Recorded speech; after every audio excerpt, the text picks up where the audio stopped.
2022년 7월 14일 목요일 새벽 기도를 다 함께 드리겠습니다. 오늘 함께 보실 하나님의 말씀은 신명기 24장입니다. 사람이 아내를 맞이하여 데려온 후에 그에게 수치되는 일이 있음을 발견하고 그를 기뻐하지 아니하면 이혼 증서를 써서 그의 손에 주고 그를 자기 집에서 내보낼 것이요. 그 여자는 그의 집에서 나가서 다른 사람의 아내가 되려니와 그의 둘째 남편도 그를 미워하여 이혼 증서를 써서 그의 손에 주고 그를 자기 집에서 내보냈거나 또는 그를 아내로 맞이한 둘째 남편이 죽었다 하자 그 여자는 이미 몸을 더럽혔은즉 그를 내보낸 전 남편이 그를 다시 아내로 맞이하지 말지니 이 일은 여호와 앞에 가증한 것이라. 너는 내 하나님 여호와께서 내게 기업으로 주시는 땅을 범죄하게 하지 말지니라. 사람이 새로의 아내를 맞이하였으면 그를 군대로 보내지 말 것이요 아무 직무도 그에게 맡기지 말 것이며 그는 1년 동안 한가하게 집에 있으면서 그가 맞이한 아내를 즐겁게 할지니라. 사람의 맷돌이나 그 윗짝을 전당 잡지 말지니 이는 그 생명을 전당 잡음이니라. 사람이 자기 형제 곧 이스라엘 자손 중 한 사람을 유인하여 종으로 삼거나 판 것이 발견되면 그 유인한 자를 죽일지니 이같이 하여 너희 중에서 악을 제할지니라. 너는 나병에 대하여 삼가서 레위 사람 제사장들이 너희에게 가르치는 대로 내가 힘써 다 지켜 행하되 넌 내가 그들에게 명령한 대로 지켜 행하라. 너희는 애굽에서 나오는 길에서 내 하나님 여호와께서 미리암에게 행하신 일을 기억할지니라. 내 이웃에게 무엇을 구워줄 때에 너는 그의 집에 들어가서 전당물을 취하지 말고 너는 밖에 서 있고 내게 꾸는 자가 전당물을 밖으로 가지고 나와 내게 줄 것이며 그가 가난한 자이면 너는 그의 전당물을 가지고 자지 말고 해질 때에 그 전당물을 반드시 그에게 돌려줄 것이라. 그리하면 그가 그 옷을 입고 자며 너를 위하여 축복하리니 그 일이 내 하나님 여호와 앞에서 내 공의로움이 되리라. 공궁하고 빈한한 품고는 너희 형제든지 내 땅 성문 안에 우거하는 객이든지 그를 학대하지 말며 그 품삯을 당일에 주고 해진 후까지 미루지 말라. 이는 그가 가난함으로 그 품삯을 간절히 바람이라. 그가 너를 여호와께 호소하지 않게 하라. 그렇지 않으면 그것이 내게 죄가 될 것임이라. 아버지는 그 자식들로 말미암아 죽임을 당하지 않을 것이요 자식들은 그 아버지로 말미암아 죽임을 당하지 않을 것이니 각 사람은 자기 죄로 말미암아 죽임을 당할 것이니라. 너는 객이나 고아의 송사를 억울하게 하지 말며 과부의 옷을 전당 잡지 말라. 너는 애굽에서 종되었던 일과 내 하나님 여호와께서 너를 거기서 속량하신 것을 기억하라. 이러므로 내가 내게 이 일을 행하라 명령하노라. 내가 밭에서 곡식을 벨 때에 그 한 뭇을 밭에 잊어버렸거든 다시 가서 가져오지 말고 나그네와 고아와 과부를 위하여 남겨두라. 그러면 내 하나님 여호와께서 내 손으로 하는 모든 일에 복을 내리시리라. 내가 내 감람나무를 떤 후에 그 가지를 다시 살피지 말고 그 남은 것은 객과 고아와 과부를 위하여 남겨두며 내가 내 포도원에 포도를 딴 후에 그 남은 것을 다시 따지 말고 객과 고아와 과부를 위하여 남겨두라. 너는 애굽 땅에서 종 되었던 것을 기억하라. 이러므로 내가 내게 이 일을 행하라 명령하노라. 아멘.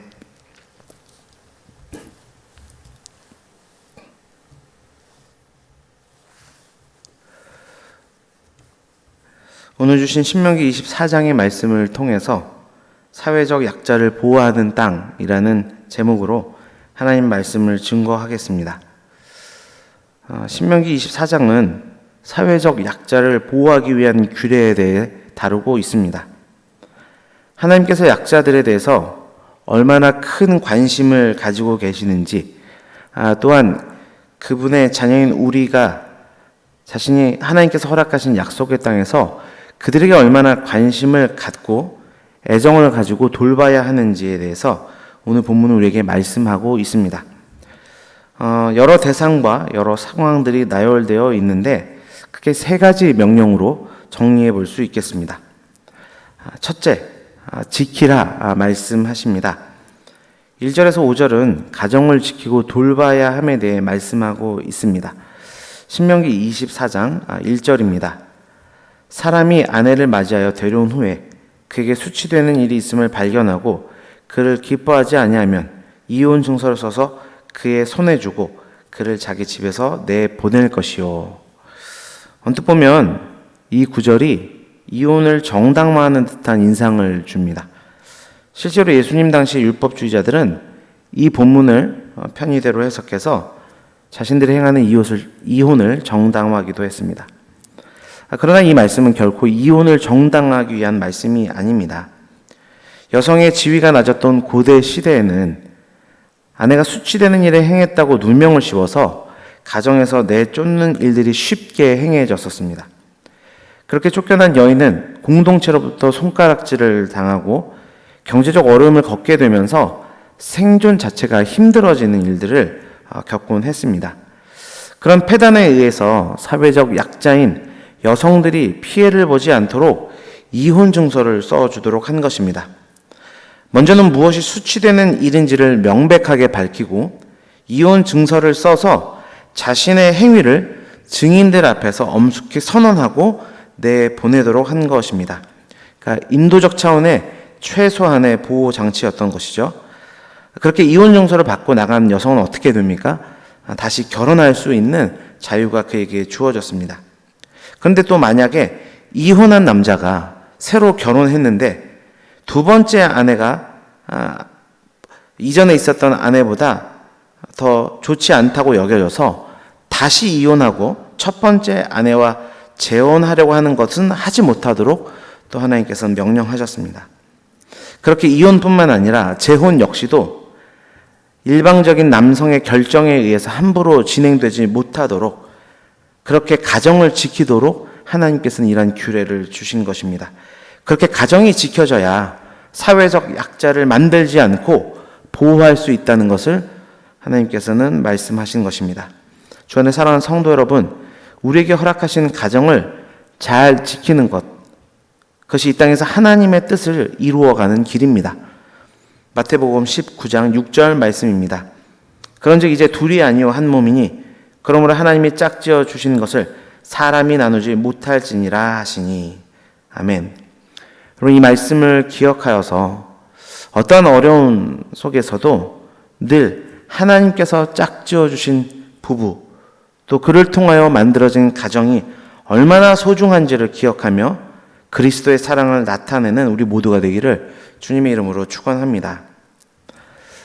둘째는 보호하라, 그렇게 말씀하십니다. 6절은 채무자에 대한 그 보호에 대한 말씀이 기록되어 있습니다.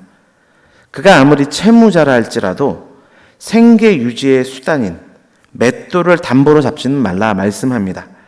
그러니까 최소한의 생존권은 보호해 주라는 것입니다. 14절과 15절에도 곤궁하고 가난한 품꾼에 대한 보호에 대한 말씀이 기록되어 있는데요. 두 가지입니다. 첫째는 학대하며 일을 시키지 말라 말씀하십니다.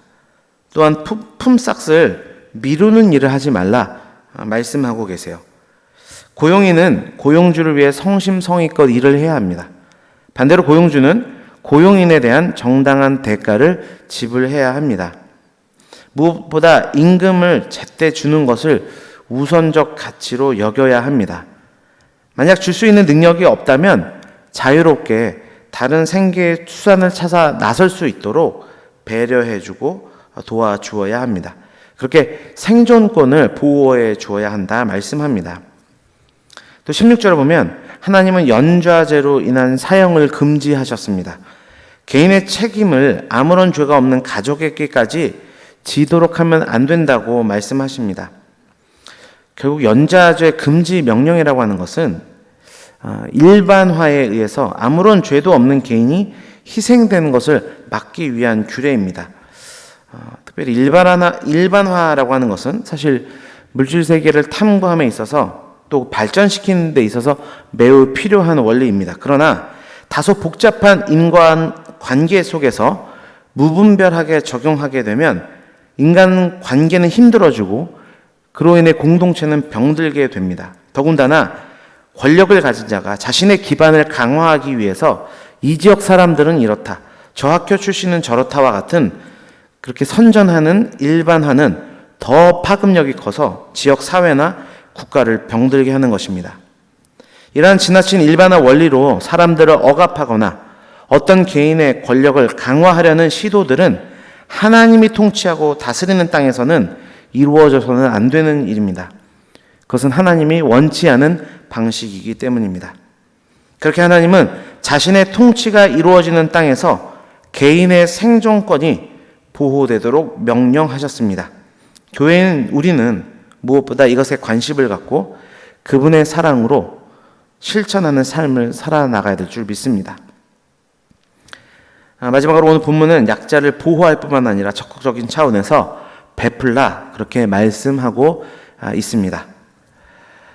그래서 밭에서 곡식을 벨 때 벤 곳에 단을 다 가져오지 말라고 말씀하셨고, 그로 인해서 나그네와 고아와 과부가 남겨진 것을 취할 수 있도록 하라.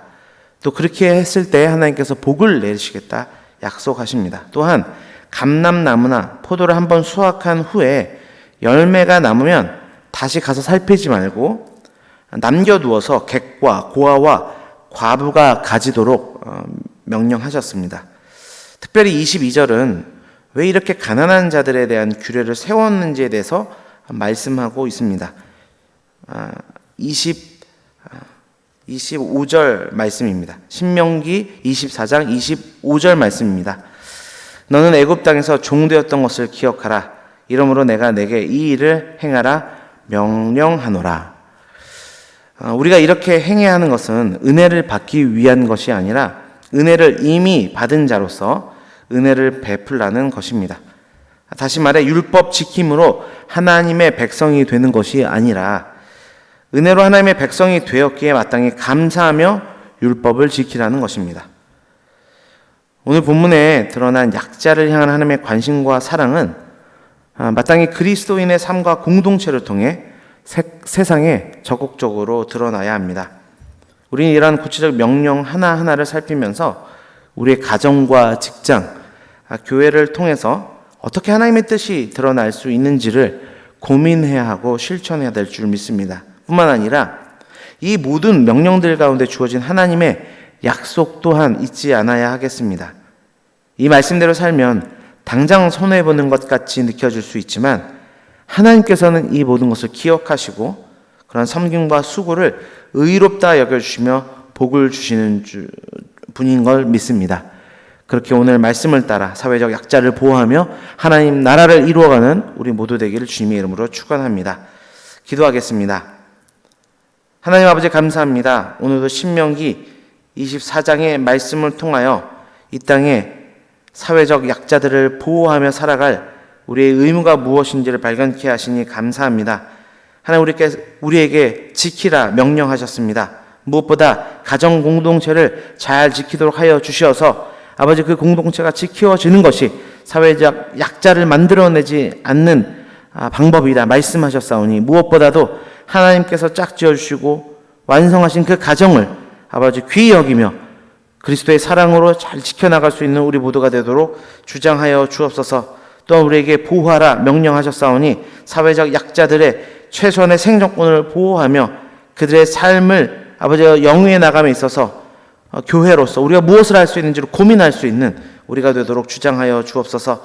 뿐만 아니라 베풀라 말씀하셨사오니 아버지 가진 재물을 가지고 우리의 삶을 아버지 윤택하게 만드는 것으로만 그치는 것이 아니라 나누고 흩고 구제할 때 더욱더 풍성히 채워주시며 또한 그 역사를 통하여 하나님 나라가 확장된다는 것을 기억하여서 마땅히 나누고 베풀 수 있는 삶으로 나아가는 우리 모두가 되도록 하나님 주장하여 주옵소서.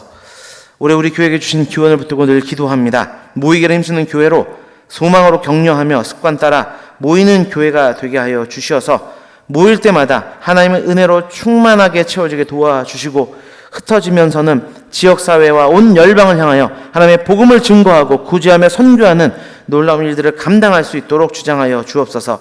여름 성경학교 및 수련회가 은혜 가운데 진행되는 가운데 있습니다. 또한 준비되는 가운데 있습니다. 성령 하나님 모든 순간순간들을 주장하여 주어서 아버지 다음 세대들이 은혜광성교회 다음 세대들이 이 시간을 통하여서 하나님을 인격적으로 만나는 역사가 있도록 하나님 도와주옵소서. 아버지 하나님 또한 8월 초에는 조도 선교가 진행됩니다. 아버지 준비하는 모든 과정 가운데 하나님의 참된 평안이 임할 수 있도록 인도하여 주시고 그 땅 가운데 하나님이 찾으신 이른 양이 아버지 우리가 찾아 나서며 주님의 마음으로 그들을 사랑하고 품고 복음을 증거하는 놀라운 사역 되도록 주장하여 주옵소서. 특별히 이 새벽에 하나님 늘 눈물로 간절히 바라는 그 기도의 제목을 붙들고 늘 기도하는 모든 성도님들의 기도 제목들마다 주여 친히 응답하여 주시고 역사하여 주시기를 간절하게 소망합니다. 모든 것 감사드리며 예수 그리스도의 이름으로 기도드립니다. 아멘.